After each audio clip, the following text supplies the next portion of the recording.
Sunitha Williams అంతరిక్షం నుంచి క్షేమంగా తిరిగి రావాలని కోరుకున్న వారంతా ఆనందంగా ఉన్నారు. ఇలా కోరుకున్న వారు భారతీయులు, అమెరికన్లతో పాటు నాసా శాస్త్రవేత్తలు కూడా ఉన్నారు.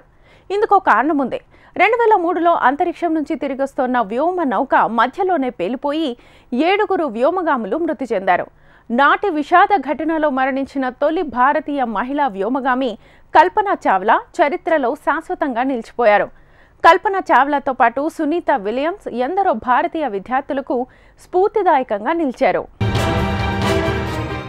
భారత సంతతికి చెందిన అమెరికా వ్యోమగామి సునీతా విలియమ్స్ 9 నెలల అంతరిక్ష వాసం తర్వాత క్షేమంగా భూమిపైకి తిరిగి రావటం ప్రపంచమంతా ఆసక్తిగా ఎదురుచూస్తుంది.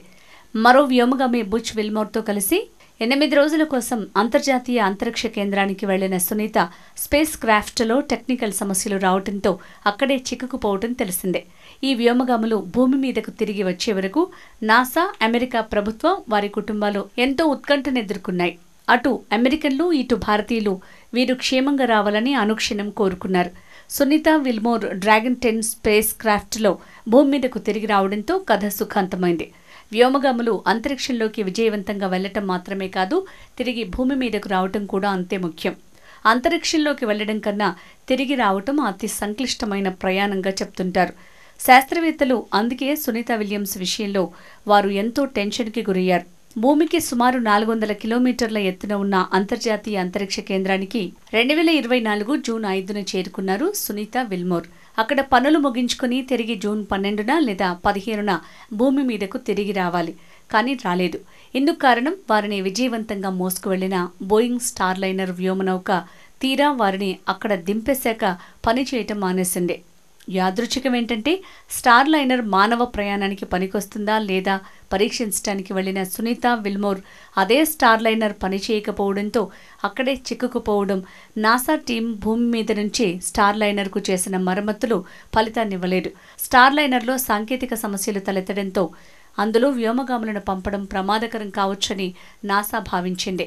దీంతో మానవరహితంగానే ఆ వ్యోమనౌకను భూమికి రప్పించింది. ఒకవేళ సునీతా విల్మోర్ రిస్క్ తీసుకుని అందులోనే వచ్చి ఉంటే ఘోర ప్రమాదం జరిగి ఉండేది. ఈ సందర్భంగా 2003లో జరిగిన ఘటనను అంతా గుర్తు చేసుకున్నారు. 2003 ఫిబ్రవరి 1న అంతర్జాతీయ అంతరిక్ష కేంద్రం నుంచి భూమిపైకి తిరిగి వస్తున్న బృందం కోసం నాసా, అమెరికాతో పాటు భారతీయులు కూడా ఆసక్తిగా ఎదురుచూశారు. దురదృష్టవశాత్తు వారు ప్రయాణిస్తున్న కొలంబియా స్పేస్ క్రాఫ్ట్ భూమికి చేరుకునే క్రమంలో గాలిలోనే పేలిపోయింది.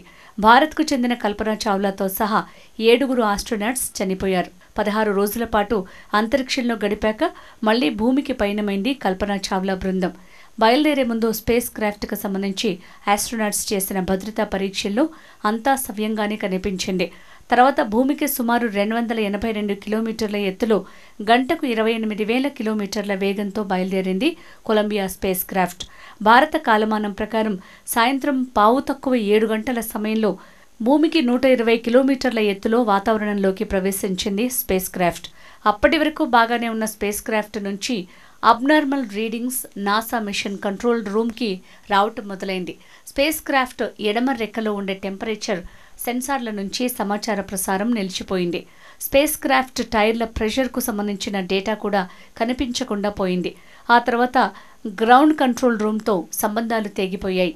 చివరికి సుమారు 61 కిలోమీటర్ల ఎత్తులో స్పేస్ క్రాఫ్ట్ కాలిపోయి ముక్కలుగా విడిపోయింది. ఈ ప్రమాదంలో కల్పనా చావ్లాతో సహా బృందంలోని మొత్తం 7 చనిపోయారు. కొలంబియా ప్రమాదానికి ముందు 1986 జనవరి 28న స్పేస్ షటిల్ ఛాలెంజర్ పేలటంతో 14 మంది వ్యోమగాములు ప్రాణాలు కోల్పోయారు.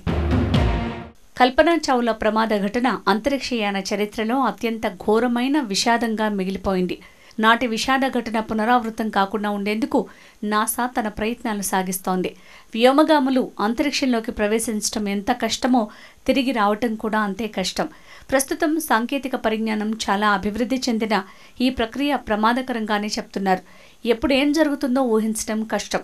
వ్యోమగాములు భూమి మీదకు తిరిగి వచ్చే ప్రక్రియను అటాస్పియరిసెటిక్ రీఎంట్రీ అని అంటారు. అత్యంత ప్రమాదకరమైన దశల్లో ఇది ఒకటి. ఇందులో హీట్ షీల్డ్స్, పారాచూట్స్, నావిగేషన్లు కీలక పాత్ర పోషిస్తాయి. స్పేస్ క్రాఫ్ట్లు భూమి మీదకు తిరిగి వస్తున్నప్పుడు మండుతూ ఉంటాయి. క్యాప్సూల్స్ వచ్చే వేగానికి కొన్ని వేల డిగ్రీల ఉష్ణోగ్రత నమోదవుతుంది. వాతావరణంలో మార్పులు, వేడి కూడా దీనికి కారణమవుతుంది. దీని నుంచి కాపాడేవే హీట్ షీల్డ్స్. భూమి మీదకు తిరిగి వచ్చే స్పేస్ క్రాఫ్ట్లకు తగ్గట్టుగా వీటిని అమరుస్తారు. భారీ ఉష్ణోగ్రతల్ని తట్టుకుంటూ ఇవి క్యాప్సూల్స్ని కాపాడుతాయి. వీటి తర్వాత పారాచూట్స్ కీలక పాత్ర పోషిస్తాయి. ఇవి క్యాప్సూల్స్ వేగాన్ని తగ్గించి భూమి మీదకు సురక్షితంగా చేరటంలో సహాయం చేస్తాయి. వీటన్నింటికి నావిగేషన్ తోడై స్పేస్ క్రాఫ్ట్ను సరైన ప్రదేశంలో దించేలా చేస్తుంది. వీటిలో ఏ ఒక్క వ్యవస్థ గానీ సరిగా పనిచేయకపోయినా అవి పేలిపోవడమో, కూలిపోవడమో జరుగుతుంది. కల్పనా చావ్లా మరికొంతమంది వ్యోమగాములు చనిపోవడానికి ఇదే కారణం. మార్చి 17న కల్పనా చావ్లా పుట్టినరోజు. కల్పనా చావ్లా అంతరిక్షంలోకి వెళ్లిన తొలి భారతీయ మహిళ కాగా, సునీత విలియమ్స్ అంతరిక్షంలోకి వెళ్లిన మలి భారతీయ సంతతి మహిళ. యాదృచ్ఛికంగా మార్చి 17నే సునీతను భూమిపైకి విజయవంతంగా తీసుకొచ్చే ప్రక్రియ మొదలై విజయవంతంగా పూర్తయింది. సునీత విలియమ్స్ అంతరిక్షంలో చిక్కుకుపోయినప్పటి నుంచి ప్రపంచ ప్రజలు, ముఖ్యంగా భారతీయులు కల్పనా చావ్లానే గుర్తుకు తెచ్చుకున్నారు. కల్పనా చావ్లా భారతీయ అమెరికన్ వ్యోమగామి, వృత్తిరీత్యా ఇంజనీర్. ఆమె అంతరిక్షంలో ప్రయాణించిన మొదటి భారతీయ సంతతికి చెందిన మహిళగా చరిత్ర సృష్టించారు. కల్పన 1962లో హర్యానాలో జన్మించారు. తండ్రి బనారసీలాల్ చావ్లా టైర్ల ఉత్పత్తి కంపెనీ యజమాని, తల్లి సంజోగ్తా కర్బందా. కల్పన ప్రాథమిక విద్యాభ్యాసం 1976లో హర్యానాలోని కర్నావ్లోని ఠాకూర్ బాల్ నికేతన్లో జరిగింది. బాల్యంలో ఆమె విమానాలన్నా, విమాన ప్రయాణాలన్నా ఎంతో ఆసక్తి చూపేది. ఈ ఆసక్తితోనే ఆమె తన తండ్రితో పాటు స్థానిక ఫ్లయింగ్ క్లబ్కి తరచూ వెళ్తుండేది. అక్కడి విమానాల్ని చూసి మురిసిపోతుండేది. కల్పన 8వ తరగతిలో ఉండగా తాను ఇంజనీర్ కావాలనుకున్నారు. 1982లో పంజాబ్ ఇంజనీరింగ్ కళాశాల నుంచి ఏరోనాటికల్ ఇంజనీరింగ్లో పట్టా తీసుకున్నారు.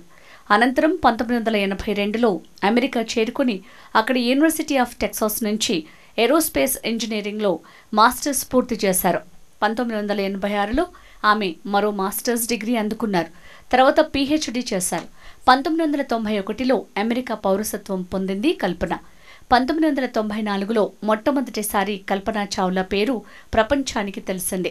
ఎందుకంటే అప్పుడు ఆమెను నాసా వ్యోమగామిగా ఎంపిక చేసింది. నిజానికి కల్పనా చావ్లా నాసాకు దరఖాస్తు చేసే నాటికి ఆమెతో పాటు దాదాపు 2000 మందికి పైగా అభ్యర్థులు దరఖాస్తు చేసుకున్నారు. అంతమందిని పరిశీలించి కేవలం 23 మందినే నాసా ఎంపిక చేసింది. 1995లో మిగతా 22 మందితో కలిసి నాసాకు చెందిన వ్యోమగామి శిక్షణ కార్యక్రమాన్ని ఈమె పూర్తి చేసుకున్నారు. 1997లో కల్పనా చావ్లా అంతరిక్షయానం చేసిన మొదటి భారతీయ మహిళగా చరిత్ర సృష్టించారు. అప్పుడు ఈమె 376 గంటల పాటు అంతరిక్షంలో గడిపారు. భూమి చుట్టూ 252 సార్లు పరిభ్రమించి 6.5 మిలియన్ మైళ్లు అంతరిక్షయానం చేశారు. 1997 నవంబర్ 19న అంతరిక్షానికి బయలుదేరి తిరిగి 16 రోజుల తర్వాత డిసెంబర్ 5న భూమి మీదకి తిరిగి వచ్చారు. తర్వాత 5 ఏళ్లకు అంటే 2003 జనవరి 16న కల్పనా చావ్లా నాసాకు చెందిన కొలంబియా స్పేస్ షటిల్ నుంచి అంతరిక్షానికి చేరుకున్నారు. తర్వాత ఆమె భూమికి తిరిగి రాలేకపోయారు. ఫిబ్రవరి 1న మరో 16 నిమిషాల్లో భూమి మీదకు land అవుతారనగా Colombia space shuttle పేలిపోయి Kalpana Chawla కన్నుమూశారు. ఆ ఘటన యావత్ ప్రపంచాన్ని దిగ్భ్రాంతికి గురిచేసింది. వారి వ్యోమనౌక 84,000 ముక్కలైంది. భారతీయుల గుండెలు కోట్ల తునాతునకలయ్యాయి. 2003 జనవరి 16న రెండోసారి అంతరిక్షంలోకి వెళ్లే ముందు కల్పనా చావ్లా విలేకరులతో మాట్లాడారు. భారతదేశంలో మొట్టమొదటి విమానాన్ని నడిపిన జేఆర్డి టాటాయే నాకు స్ఫూర్తి. అందుకని ఏరోనాటిక్స్ ఇంజనీరింగ్ని కెరీర్గా తీసుకున్నా అని చెప్పారు. భారత మహిళలకు మీరిచ్చే సందేశం ఏంటని అడిగితే, ఏదో ఒకటి చేయండి, కానీ దాన్ని మీరు మనస్ఫూర్తిగా చేయాలనుకోవాలి. ఎందుకంటే ఏదైనా పనిని కేవలం ఒక లక్ష్యం కోసం చేయటం కాక దానిలో లీనమై అనుభవించాలి అనేవారు. అలా అనుభవించలేని వారు తమకు తాము వంచుకున్నట్లేనని చెప్పేవారు. కల్పనా చావ్లా మరణానంతరం Congressional space medal of honour అందించారు. పలు వీధులు, విశ్వవిద్యాలయాలు, సంస్థలకు కల్పన పేరు మీదుగా నామకరణం చేశారు. భారతదేశంలో కూడా ఆమెకు జాతీయ హీరోగా గుర్తింపు లభించింది. అప్పుడు కల్పనా చావ్లా, ఇప్పుడు సునీత విలియమ్స్ ఇద్దరు భారత సంతతికి చెందిన వ్యోమగాములు. వీరిద్దరూ ఇప్పుడు ఎందరో భారతీయ యువతకు స్ఫూర్తిదాయకంగా నిలిచారు.